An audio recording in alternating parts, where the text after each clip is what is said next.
Bonjour bien-aimés dans le Seigneur, je bénis le Seigneur Jésus-Christ, notre Dieu, lui qui nous a fortifiés ce matin, nous a donné encore le privilège de commencer notre journée par l'exhortation et la prière.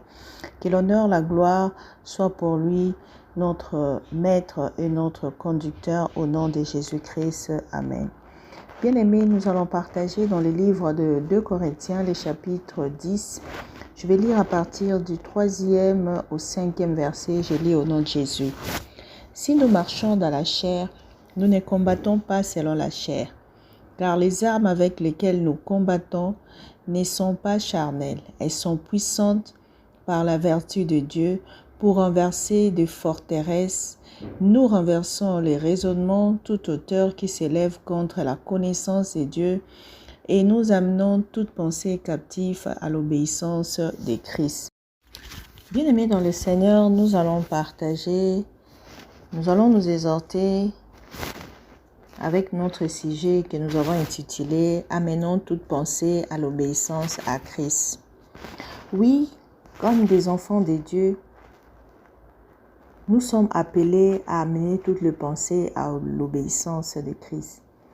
Nous sommes appelés, comme l'apôtre Paul vient nous le démontrer dans notre lecture, que si nous sommes enfants de Dieu, nous ne marchons plus selon la chair et nous ne combattons plus aussi selon la chair. Mais nous combattons avec les armes puissantes que Dieu nous a données pour renverser les forteresses, ces forteresses qui peuvent nous empêcher de raisonner et d'avoir la connaissance de Dieu. C'est pourquoi nous devons tout faire pour participer à cette œuvre bonne de ramener toutes les pensées à la connaissance de Christ. Et alors, comment allons-nous faire pour arriver à atteindre ces objectifs?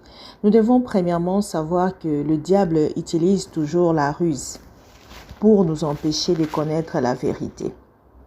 C'est pourquoi la Bible nous dit dans Éphésiens 6 que revêtez-vous de toutes les armes de Dieu afin de pouvoir tenir ferme contre les ruses du diable. Car nous n'avons pas à lutter contre la chair et le sang, mais contre les dominations, contre les autorités, contre le prince de ces mondes de ténèbres, contre les esprits méchants dans le lieu céleste. Tous ces esprits-là, ils sont jaloux de nous, juste parce que Dieu nous a fait la grâce de devenir enfants de Dieu. Juste parce que tout ce que nous avons obtenu par la mort de Jésus-Christ à la croix a été fait par grâce. Le diable était sûr que lorsque nous avons péché, nous serons aussi renvoyés avec lui en enfer. Mais Dieu nous a justifiés. Il nous a justifiés au moyen de sa grâce. Il nous a fait les dons de son Fils. Bien-aimés, la Bible nous dit dans Ephésiens 2:8, « Car c'est par la grâce que vous êtes sauvés, par les moyens de la foi. Et cela ne vient pas de vous, c'est le don de Dieu. » Regarde ces dons merveilleux que Dieu nous a fait, nous est acquis juste parce que nous croyons. C'est pourquoi les armes que le Seigneur nous donne pour lutter contre tout ce que le diable peut mettre en œuvre pour nous amener à tort de la parole, pour nous amener dans l'ignorance ou dans l'égarement, le Seigneur nous dit, les armes que je vous ai données sont puissantes pour renverser les forteresses. Et ces armes-là, tout enfant de Dieu doit les savoir, c'est la vérité. Bien-aimé, si tu apprends à mettre la vérité dans ta vie, il n'y aura pas de zone d'ombre. Tu n'auras pas là où tu peux cacher les diables. Parce que Jésus-Christ pouvait dire, laissez les diables venir en moi, il ne trouvera rien de lui. Parce qu'il était lumière. Quelqu'un qui vit dans la lumière n'a pas de ténèbres en lui.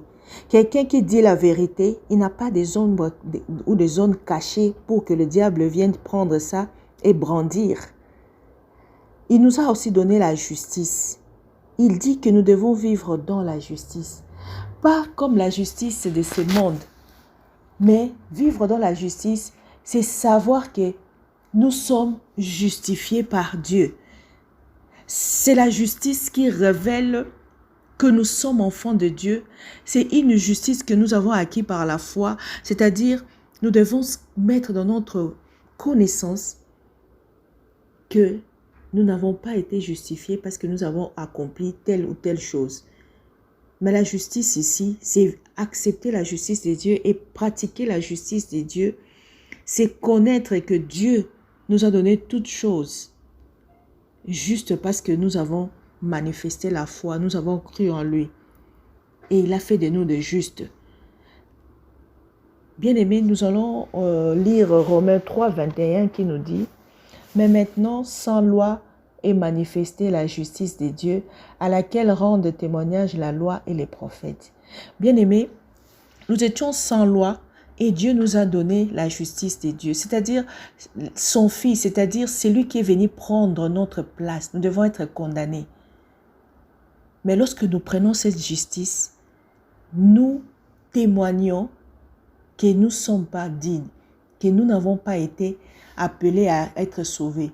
Mais c'est par la grâce que Dieu nous a fait. Et c'est cette justice-là que les prophètes, tous, et la loi rendaient témoignage.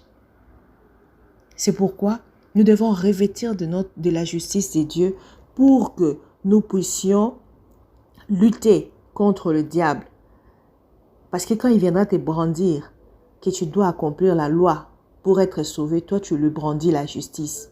Et nous devons avoir le zèle de l'évangile pour prêcher aux autres, pour que tout le monde connaisse la vérité et que tout le monde soit sauvé.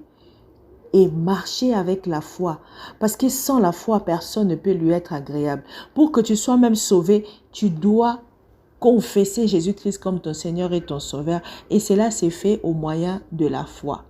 Et le Seigneur veut que nous puissions croître en foi et en charité pour que nous puissions manifester son œuvre. Et par-dessus tout, nous devons reconnaître que le salut ne s'obtient qu'en Jésus-Christ.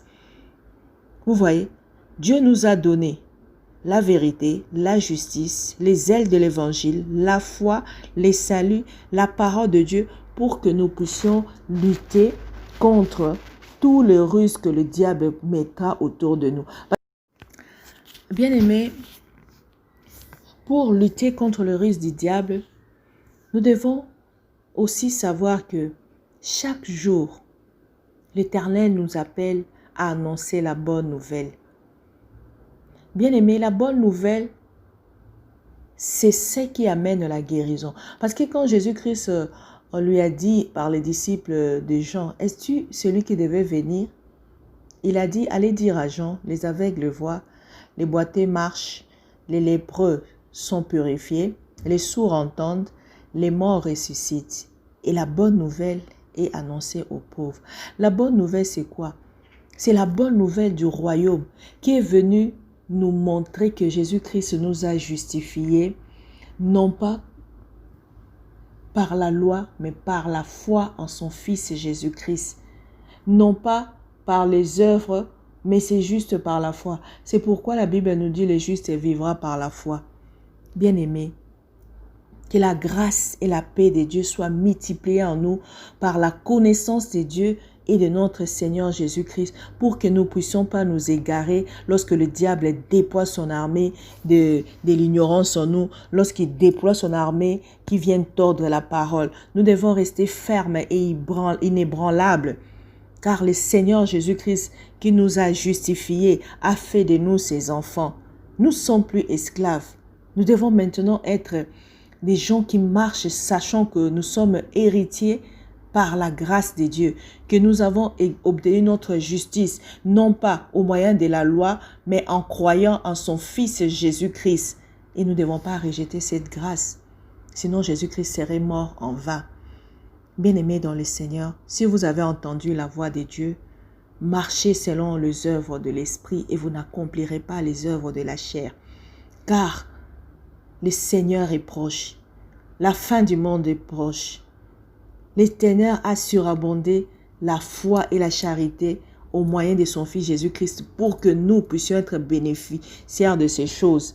Alors, marchons en connaissance de la parole de Dieu pour que les auteurs et les principautés du diable ne puissent pas nous en égarer et faisons en sorte que nos bien-aimés puissent connaître la parole de Dieu et garder nos familles captives à l'obéissance de la parole de Dieu pour que tous ensemble nous soyons sauvés. Que la vérité, la justice, les ailes de l'évangile, la foi, les saluts, la parole de Dieu soit notre partage de tous les jours, soit notre vie de tous les jours pour que nous soyons trouvés justes selon que Dieu nous a justifiés par la foi.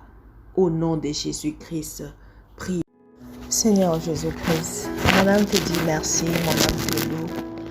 Je te bénis de ce que tu nous as justifiés, tu nous as aimés, tu as manifesté l'amour avant même que nous soyons nés. Nous sommes nés, Seigneur, oh Dieu, nous avons trouvé notre justification qui nous attendait. Il suffisait seulement de croire pour entrer et accéder à cela. C'est pourquoi, Seigneur, oh Dieu, cette notion de grâce est tellement compliquée pour les méchants que le diable veut nous empêcher de savoir que nous sommes sauvés, que nous sommes déjà sauvés, parce que toi, tu étais déjà mort à la croix pour nous. C'est pourquoi, l'Éternel, nous voulons que notre connaissance soit captive, Seigneur, oh Dieu, à toi, pour que le Saint-Esprit nous révèle de vérités que tu as mis, Seigneur, oh Dieu, pour nous, de vérités cachées. Tu as dit, je vous enverrai les consolateurs, l'Esprit de vérité. C'est lui qui a le pouvoir de nous révéler, Seigneur, oh Dieu, ta pensée sur nous, ta pensée sur notre vie. Nous voulons que le Saint-Esprit nous révèle ces choses, nous convainc de ces choses, afin que nous puissions, Seigneur, oh Dieu, non pas regarder ta personne comme un mauvais père, un père méchant qui nous châtie, mais un père bon, un père qu'on ne peut comparer à aucun père de ces mondes. Car avant que nous soyons nés, tu nous avais déjà planifié la vie, tu nous avais sauvés, tu nous avais éclairés et tu as tout laissé pour que nous puissions entrer en cet héritage. C'est pourquoi cet instant, je viens prier, Seigneur, pour mon bien-aimé. Je viens prier pour mon frère, ma soeur. Je viens détruire tous les esprits qui vous rendent captifs à ce que le diable vous fait croire que vous n'êtes pas justifiés, que vous êtes encore sous la loi, que votre péché vous empêche d'entrer dans le royaume des dieux. Car le Seigneur vous a aimé. Il a dit, venez en moi tel que vous êtes. Parce que c'est lui qui nous change, c'est lui qui nous donne la force d'abandonner les péchés, c'est lui qui planifie des bonnes choses dans nos vies. Il suffit seulement de venir à lui. C'est pourquoi il nous demande de croire. La foi est la clé, la porte qui s'ouvre pour toi, afin que tu reçoives la justice de Dieu. Et la justice de Dieu te donne la vie. La justice de Dieu est là pour te guérir. La justice de Dieu est là pour ne pas te condamner, mais pour faire de toi un enfant saint, un enfant justifié. Oh Seigneur, combien tu es bon pour nous. C'est pourquoi je bénis le nom de Jésus-Christ. Je bénis le Seigneur Jésus-Christ qui est notre justifié. C'est lui qui ne nous a pas condamnés. Lui, le médiateur qui est placé entre nous et Dieu pour que nous soyons les enfants de Dieu. Pour que le Seigneur, lorsqu'il nous regarde, il nous regarde lavés dans le sang de Jésus. C'est pourquoi armons-nous de cette pensée que nous sommes sauvés en Jésus-Christ. Et toi qui n'as pas encore confessé Jésus-Christ comme ton Seigneur et ton Sauveur, crois seulement, tu seras sauvé, toi et ta famille. Crois seulement que Jésus-Christ a pris ta place à la croix et qu'il est mort pour que tu sois sauvé. Tu seras sauvé parce que la justice de Dieu se manifestait au moyen de la grâce. Et la grâce de Dieu est incompréhensible selon l'entendement humain. La miséricorde de Dieu est tellement bon qu'on ne pourrait la saisir selon l'entendement humain. Car il suffit seulement de croire que l'œuvre de la croix a été faite pour toi. Tu es sauvé. Alors lorsque nous sommes sauvés, ne marchons plus comme autrefois. Marchons maintenant comme des enfants de rois, Prenons possession de tout ce qui est en nous et manifestons l'amour de Dieu. Manifestons les œuvres de la foi. Manifestons les œuvres du Saint-Esprit et l'Esprit de Dieu en nous nous donne tout le fruit de l'Esprit pour que nous soyons ceux-là qui révèlent sa personne. Soyez remplis de l'Esprit de Dieu. Soyez remplis de fruits du Saint-Esprit, afin que vous ne marchiez plus comme autrefois, afin que chaque jour de votre vie, vous puissiez exceller en grâce, en sagesse, dans la foi, C'est pourquoi le Seigneur a surabondé la charité et la foi en vous, afin que nous marchions selon l'Esprit pour ne pas accomplir les œuvres de la chair. Oh, le Seigneur est tellement bon pour nous. C'est pourquoi ce matin, je bénis tous les enfants de Dieu. Je bénis tout lieu foulera la pointe de vos pieds. Je bénis tout ce que vous faites, tout ce que vous entreprenez, afin que tout puisse réussir et que le Seigneur mette la différence entre ce qui le sert et ce qui ne le sert pas. Et que les enfants de Dieu soient couverts par son sang. Et que tous les temps, les circonstances leur soient agréables au nom de Jésus-Christ. Je bénis tout au nom de Jésus-Christ. Amen.